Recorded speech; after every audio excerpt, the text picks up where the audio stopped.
천사들에게 명하실 것이다.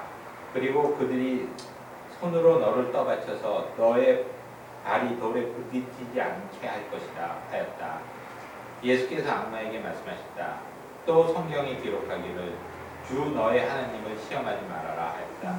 뭘 하든지 간에 하나님이 다 할 거다. 성경까지 들먹이면서 하나님의 말씀으로 기도하는데 하나님의 말씀으로 주어져서 우리는 하나님의 말씀이라고 받아들이기 쉬운데 그 속에도 유혹이 있다는 거예요. 미혹하는.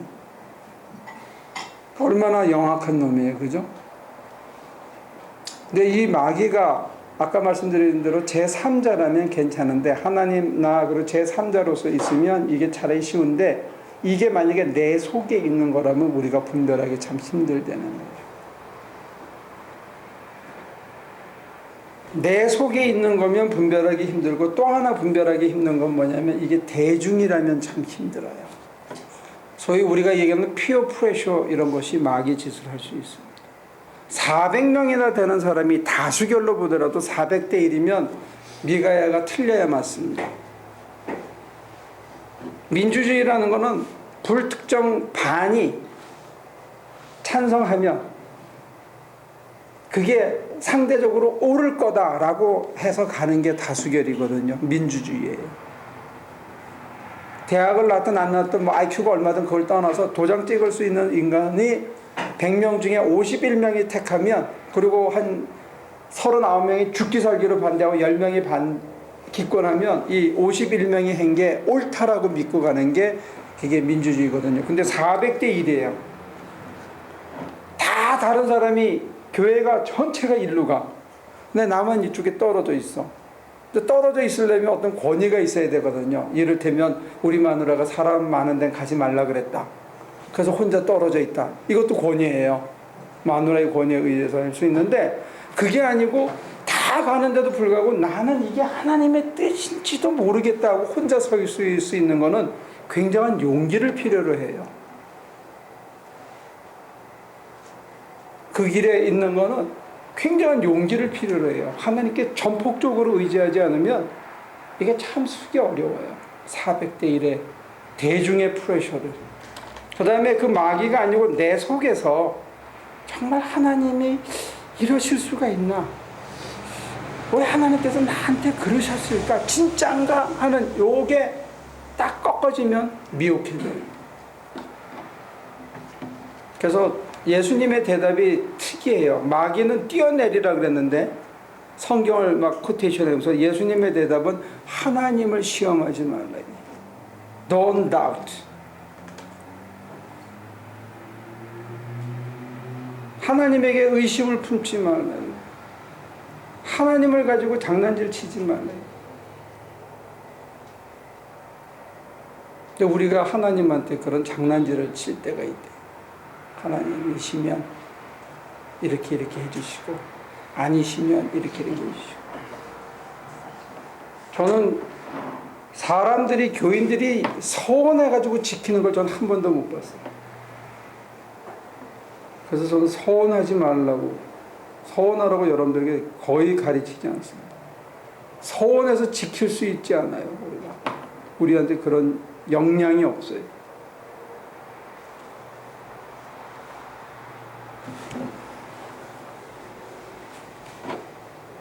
하나님을 시험할 수 있다는 게 우리가. 그러면 마귀가 꼬입니다. 아니면 자기 자신이 마귀 짓을 하게 돼요. 하나님을 시험하는. 하나님이시라면 이렇게 해 주셔야 마땅하지 않습니까? 우리가 이런 기도를 할 때가 있다는 거예요. 하나님이 도대체 어떻게 이러실 수가 있습니까? 그리고 하나님이시라면 이렇게죠.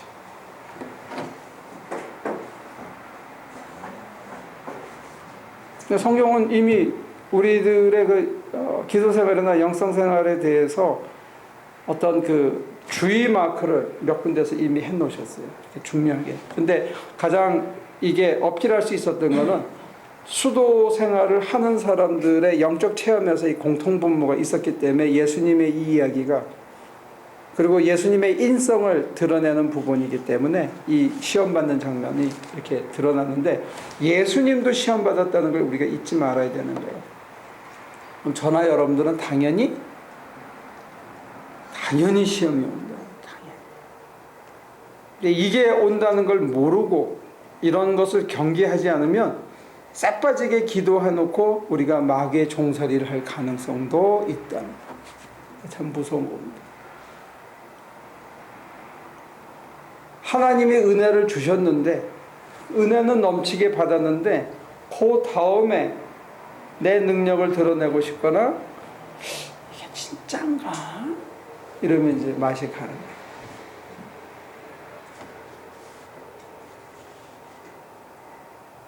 안 믿어집니까?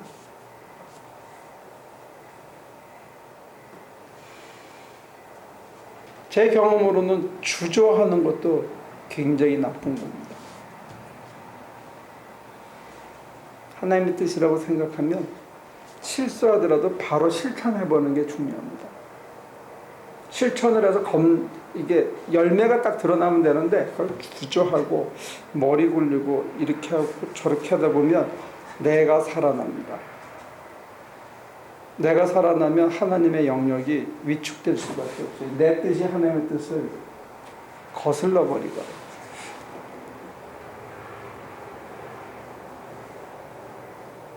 질문 있습니까? 거기까지.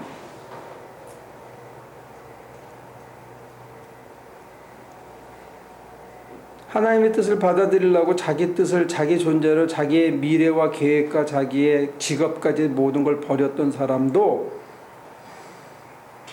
저기서 자기가 다시 되살아나는 수가 있습니다. 내 것은, 나는, 내 미래는 이러면서 자기가 되살아나. 그렇게 되면 하나님의 뜻이 그때 그 사람에게서 엉기기 시작합니다. 우유가 엉기는 것처럼. 그럼 안 흘러요. 은혜가. 넘어갈까요? 너무 간략하게 얘기하나 내가? 이해가 안 되면 질문을 하십시오. 다 됩니까? 사람이 이럴 수 있다는 겁니다. 그죠? 여러분들이 혹시 경험담이 있으면 얘기하셔도 좋고요. 7절 8절부터 또다시 암만한 예수를 높은 산으로 데리고 가서 세상의 모든 나라와 그 영광을 보여주고 말하였다. 내가 나에게 엎드려서 절을 하면 이 모든 것을 내게 주겠다. 그때 예수께서 그에게 말씀하셨다. 사탄아 물러가라. 성경에 기록하기를 주 너의 하나님께 경배하고 그분만을 섬겨라 하였다. 이때 악마는 떠나가고 천사들이 와서 예수께 시중을 들었다. 네, 처음이 과신한 능력을 드러내고 인정받고 싶고 하고 사람들에게 자기를 이렇게 하면서 자기가 살아나는 거죠. 그 다음에는 하나님을 의심하고 시험하게 하고 그러면서 자기가 다시 살아나는 겁니다. 세 번째는 세상을 갖고 싶은 거죠. 세상에 자기 이름을 드러내고 싶고 세상에서 힘을 갖고 싶고 세상에서 성공하고 싶고 하는 겁니다. 목사한테 오는 그 시험 중에 하나는 이런 거예요. 내 나이 이제 곧 60을 바라보며 곧 은퇴할 텐데 내가 이대로 사라지는 것이 아닌가. 뭔가 이루고 가야 되지 않는가 하는 그런 유혹이 끊임없이 찾아옵니다. 여러분들은 그런 유혹이 안 옵니까? 전 40 넘길 때 제일 힘들었습니다. 이 허망이 찾아와서.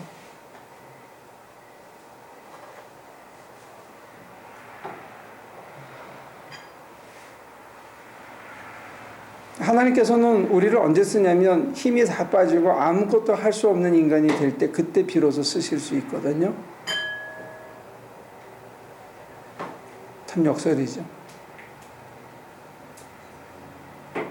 힘 빠지고 이빨 빠지고 다 빠지고 아무것도 없을 때 그때 하나님이 쓰신다고요. 근데 그 전에 쓰이고 싶은 거예요. 사람들은. 그리고 옆에서 그렇게 얘기합니다. 목사님도 시내 내려가가지고 한번 크게 한번 하시면, 그리고 그게 또 해야 되는 게 마땅히 복음이 아닙니까? 저한테 이렇게 가르치고 훈계하는 분들도 있습니다. 근데 저는 기다리죠. 언제까지? 힘이 완전히 빠질 때까지. 근데 그렇게 해야 하는데 현대인들은 그거를 못하는 게 항상 하나님 앞서 가는 게 이제 그게 문제가 되는 거 아니에요. 그죠? 저는 40대 한번 와장창 해봐가지고 그래서 목사님들이 은퇴 가까이 두고 건축 같은 거 그냥 서둘러서를 조절을 하시고 그런 것 같아요. 그런 것도 있는데 결국은 욕심이죠. 이대로 내가 사라지는 것이 아닌가 하는 불안도 있죠. 그런 불안감이 크죠. 그리고 이제 이 세상을 이렇게 한번 무브먼트를 한번 하거나 몇천 명을 모아보고 싶거나 뭔가 하나님을 위해서 내가 뭔가 하고 싶은 빨리 뭔가를 해드려야 될 것만 같은 이런 강박관념이 옵니다. 근데 그게 결국은 사람의 욕심이죠. 아니요, 근데 그게 참 분별하기 힘든 게 내가 하나님을 위해서 이제 하겠다는데 아니 그건 자기 하나님에 대한 자기 열정일 뿐이지 모세와 같이 사실 하나님의 일은 하나님이 사람을 통해서 이루시는 거잖아요. 근데 자기는 자기가 하려고 그러니까 그건 자기 욕심. 자기는 다 버렸다는 거예요. 이제 옛 것은 다 버리고 다 이제 아무 나는 이 세상 거 소망이 없어. 그저 하나님을 위해서 뭔가 하나를 더 해드리고 막 빨리 이루고 가고 싶다. 이제 오직 타오르는 열정밖에 없는 것처럼 보인다니까 벌써 3단계를 지나면서 나름대로 자기는 순수해졌다고 생각하는 거예요. 그래서 여기 넘어가는 거예요. 근데 제가 결국은 그게 미혹이에요. 제가 고백할 수 있는 거는 힘 빠지고 털 빠지고 내 생각, 내 판단, 내 능력에 대한 의존이 제로가 되고 난 다음에나 하나님이 쓰실 수 있다는 거예요. 그래서 비유를 든 게 뭐냐? 고기를 구울 때 차콜에 불을 착 붙이면 요즘은 불이 확 올라오잖아요. 근데 거기다 고기를 구우면 기름 냄새가 나서 먹을 수가 없어요. 인간의 온갖 더럽고 이런 게 불이 타서 내성이 다 그래서 해가지고 이게 빨갛게 됐다가 희끗희끗 해가지고 이게 혹시 꺼진 게 아닌가 싶은데 거기다가 고기를 올려놓으면 이게 제대로 구워지는 거예요.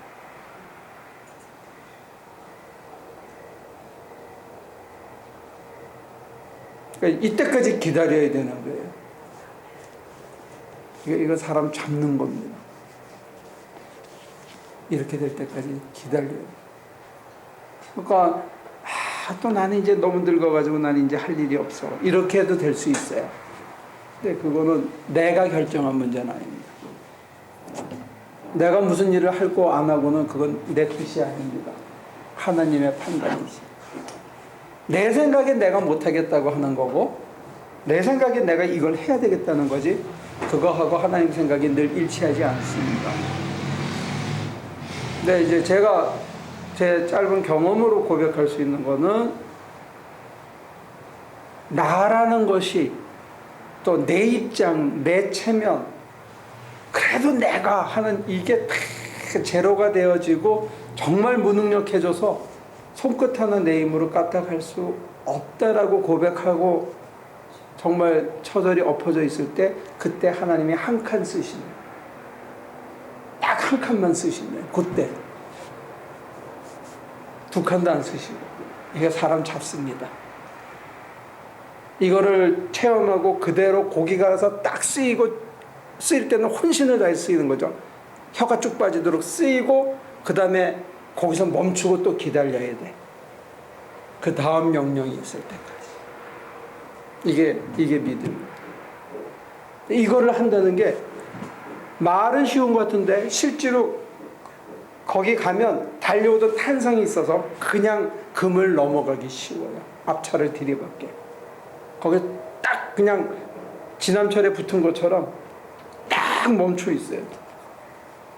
놓아주실 때까지.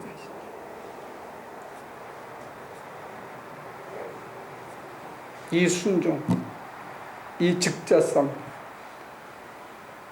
온전히 내 뜻이 아니고 하나님의 뜻에 온전히 나를 다 드린다는 게 이게 쉽죠. 근데 하나님께서 그렇게 훈련시켜가는 과정에서 어떤 때는 충만한 은혜를, 어떤 때는 사막을 경험하면서 그거를 할 수밖에 없게 길을 들여가는데 거기에 의지하고 따라가면 갈 수 있는데 많은 경우에 내가 앞서면 자빠진다는 거예요. 예수님도 이걸 이겨내셨습니다. 그리고 친히 본을 보여주셨습니다. 우리에게 어떻게 이겨내는지. 하나님을 시험하지 마라.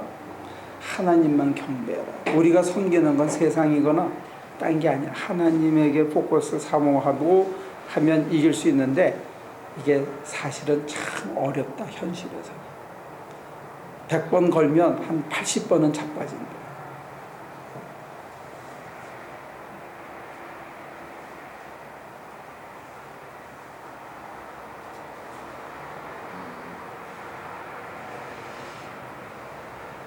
그죠?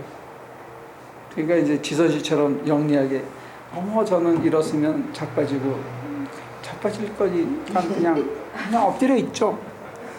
뭐 그렇게 기도한다고 새벽에 졸린데 깨고 그렇게 해요.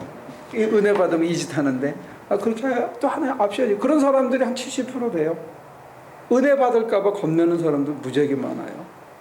그 중에 이유 하나는 내 직업을 때려치라 그러면 어떨까? 이게 두려워서. 내 재산 내놓으라 그러시면 어떠나 이게 두려워서 혹시 나를 아프리카로 파송하시면 어떡하지 이래가지고 그냥 쫙 엎드려서 그냥 죽은 듯이 교회만 왔다 갔다 하시는 분도 꽤 돼요. 은혜 받지 않으려고. 두 번째는 한 20%는 은혜 받으면 이렇게 시험에 넘어져요. 10% 중에서 9%가 자기 장사를 하죠. 은혜를 잘 고비를 넘긴 다음에 자기 비즈니스를 해요. 하나님의 비즈니스는 하나님이 100명 중에 1명 구하기가 어렵다. 참 어렵다.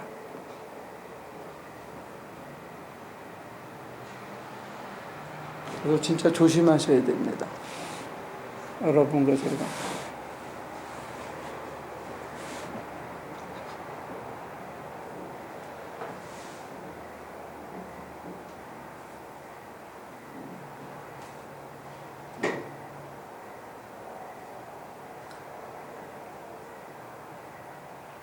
오늘은 제가 너무 체험담을 얘기를 많이 했나?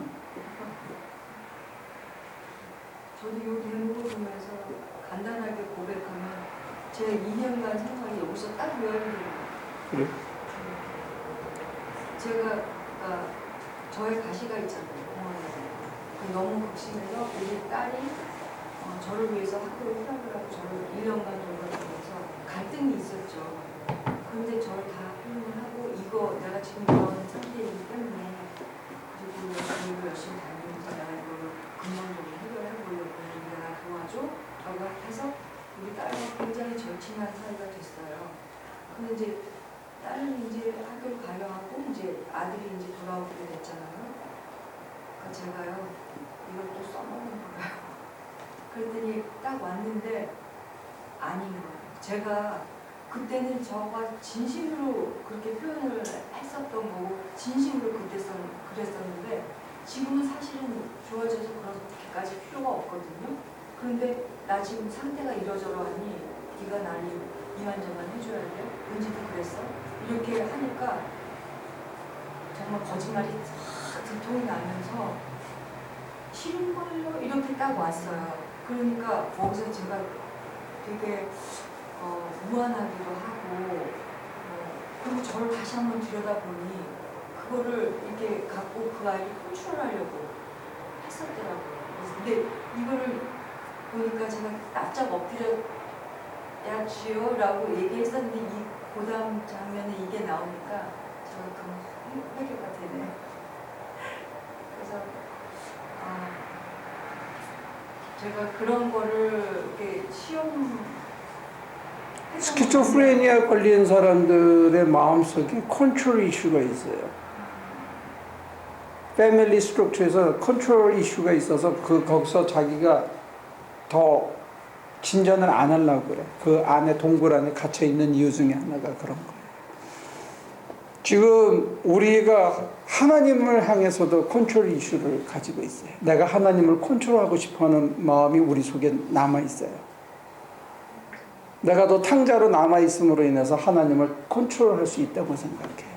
그래서 종이 안 되고 내 자유를 내가 구가하고 싶어. 하나님과 우리가 경쟁 관계라고 착각하는 경향이 있어요. 하나님하고 우리는 경쟁 관계가 절대 아닌데 우리 마음속에는 하나님을 컨트롤하고 싶어요. 신앙생활을 오래 하면서 더 그런 게 생겨요. 그게 컨트롤 이슈입니다.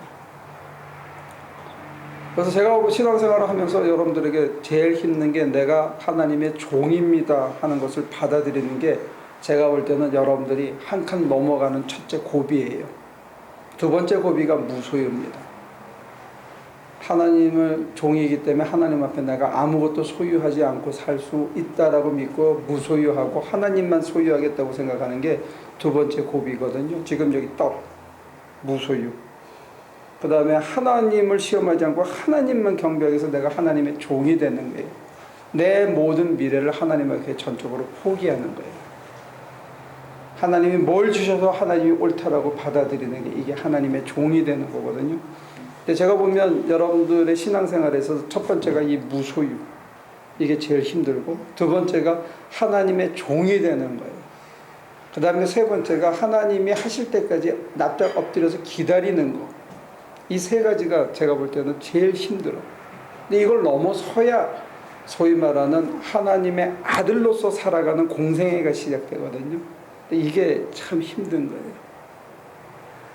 근데 교회에서 이렇게 그냥 잘라 이렇게 하면 좋다 이렇게 계속 가르쳐가지고 조영기 목사님이 하는 것에 삼박자 축복에 그 한 박자만 가리킨 거예요.